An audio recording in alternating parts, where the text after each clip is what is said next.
Ya. Ya. Gimana Pak Nur tambahannya nih Pak Nur? Pak Nur itu kayaknya bagian masyarakat miskinnya ya. Ya komisi air mata dia Mas. Komisi air mata. Bari secara makro itu udah komplit itu tadi dijelasin. Iya, sebenarnya. Dari visi sampai pennya ya. Jadi ya, 2 program itu yang sekarang jadi prioritas pemerintah untuk terkait penanganan COVID-nya dan juga untuk mendorong supaya sektor ekonomi juga pulih. Itu memang 2 hal yang kalau orang awam lihat sebenarnya kontradiktif ya.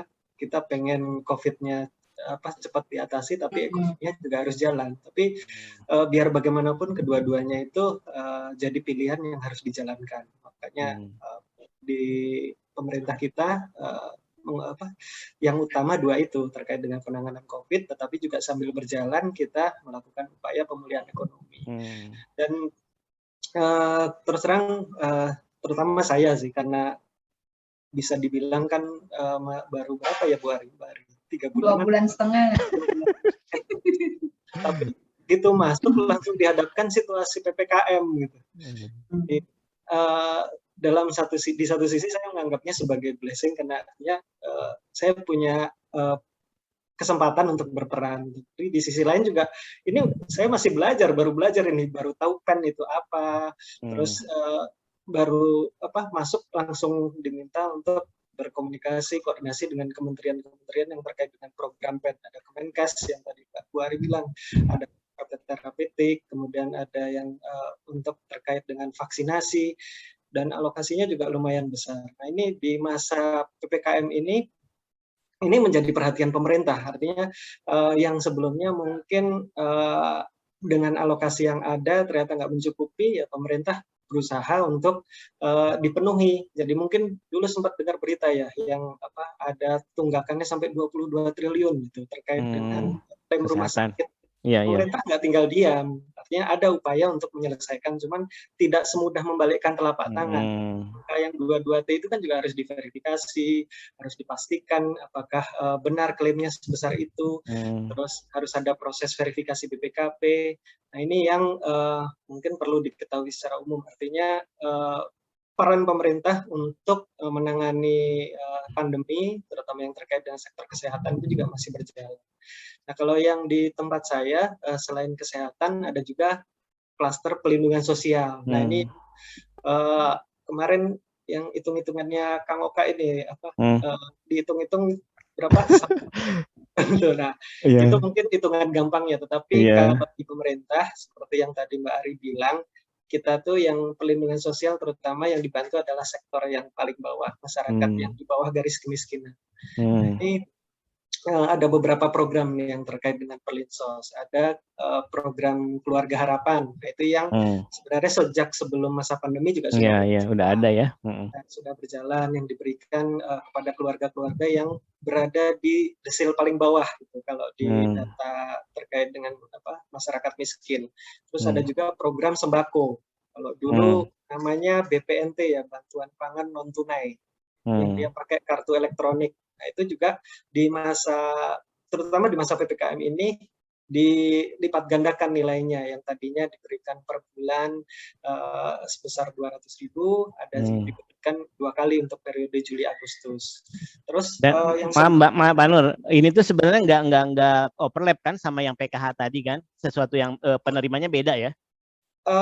Kalau khusus PKH sama sembako dia ada irisan, karena kalau yang PKH itu kan untuk sektor yang terbawah, klaster yang paling bawah, ada indikatornya untuk masyarakat yang paling miskin, tetapi juga untuk yang terkait penanganan stunting, terus untuk anak sekolah, untuk yang kalau misalnya ada ibu hamil, ada indikator-indikator itu. Tetapi kalau yang sembako ini dia indikatornya yang penting terkait dengan zone desilnya itu yang di bawah garis kemiskinan, terutama di desil 1 dan kedua.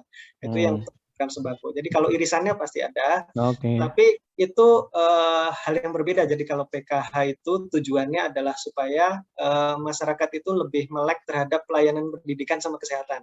Ini memang yang disasar adalah yang masyarakat miskin yang nggak pernah, mungkin KTP aja baru dapat, Terus dia sekolah aja mungkin harus kita berikan sosialisasi supaya anak-anaknya sekolah. Terus bahkan mungkin layanan kesehatan aja mungkin nggak pernah tersentuh gitu. Nah, itu yang disasar sama program PKH. Artinya untuk mendekatkan masyarakat supaya tahu menggunakan layanan puskesmas, supaya anaknya sekolah di sekolah dasar. Kemudian untuk terutama menggunakan akses perbankan yang mungkin tadinya datang ke bank aja nggak pernah. Nah, kemudian yang sembako ini fokusnya adalah untuk terkait pemenuhan kebutuhan pokok. Jadi survive lah ya, untuk survive ya.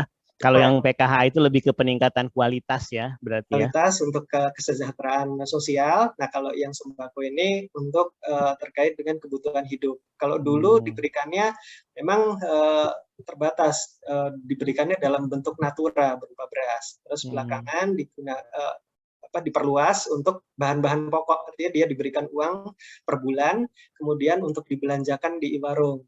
Nah, itu yang dalam bentuk kartu elektronik, makanya bentuknya kartu elektronik. Nah, itu yang belakangan ditambah lagi, yang kalau untuk program PKH kan 10 juta, 10 juta KPM. Nah, untuk yang sembako itu 18,8 juta KPM. Nah, itu ditambah lagi, ada tambahannya lagi sekitar 5,9 juta KPM, usulan dari pemerintah daerah. Jadi Pemda di seluruh Indonesia itu semuanya ngasih usulan untuk yang sebelumnya nggak pernah dapat program sembako, dia ditambah, diberikan untuk tambahan lagi 5,9 juta, terhitungnya mulai Juli. Tapi ini masih berproses. Pak Fauzi ini yang tiap hari memberikan laporan nih terkait dengan tambahan. Ya, jadi terus terang saya sangat dibantu nih sama Pak Fauzi, walaupun beliau masih baru di Jakarta 7, tapi ngegasnya tuh udah langsung gaspol gitu. Udah sampai tepar ya. Sampai beliau masuk rumah sakit. Tapi masih tetap semangat. Kagum loh. Masih istirahat di rumah sakit, tapi tiap hari masih ngasih laporan aja, luar biasa. Padahal sambil megang infus loh Pak Fauzi. Luar biasa ya, Masya Allah. Iya, itu beliau support juga ini terkait dengan program perluasan sembako, kan ada beberapa hal yang butuh dari support dari teman-teman KPPN. Nah, ini yang tiap hari kami koordinasi sama Pak Fauzi, termasuk yang belakangan untuk pembukaan RPL-nya ya Pak Fauzi, untuk yang sembako tambahan itu. Jadi sama seperti PKH, dia menggunakan bank penyalur, jadi dari kas negara masuk ke bank penyalur, nanti bank penyalur yang menyalurkan ke masing-masing penerima. Dan itu untuk seluruh Indonesia ya? Seluruh Indonesia. Dan yang nangani ini KPPN-nya cuma di Jakarta, di tempatnya Pak Fauzi. Ya, makanya saya mau nanya itu gitu. Ini kenapa nggak dibagi-bagi ke KPPN daerah gitu? Itu dua itu ya. Terus yang ketiga ada program BST, bantuan sosial tunai.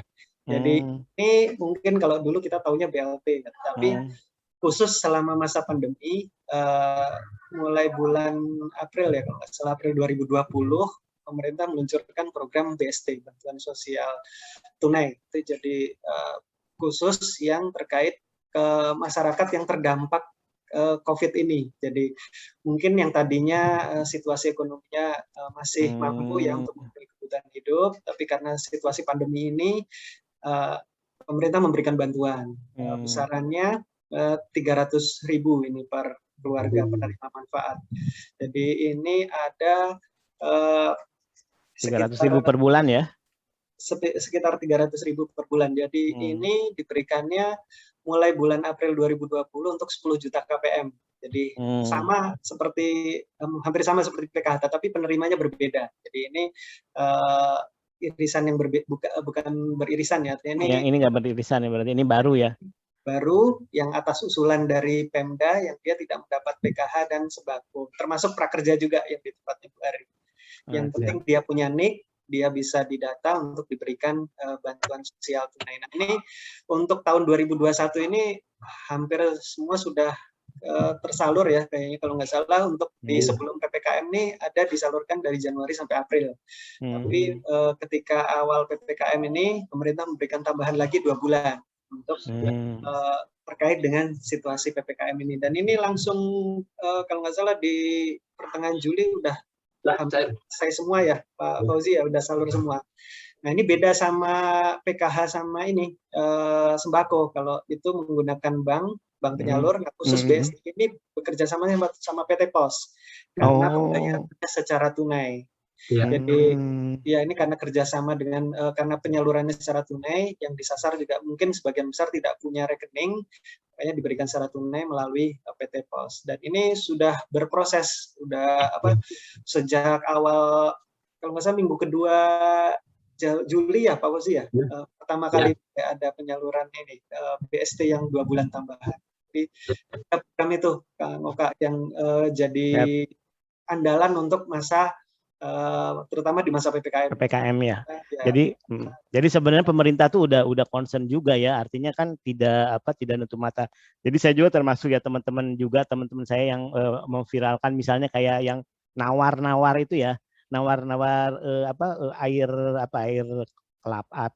kelapa lah kayak gitu ya, air kelapa itu kan 5.000 jangan sampai akhirnya hasil 300.000 gitu ya. 300 kan itu viral dan menyentuh gitu. Tapi sebenarnya mungkin ada yang dilupakan sama teman-teman itu bahwa pemerintah itu udah ngasih 300.000 per bulan gitu kan untuk orang yang terdampak. Jadi sebenarnya jadi jangan ngilang-ngilangin juga gitu apa yang ini pemerintah.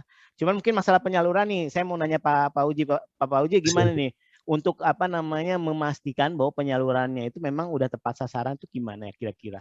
Saya kira kan gini ya, terlepas dari beberapa kekurangannya, tapi improvement terkait dengan siapa penerima itu harus kita akui.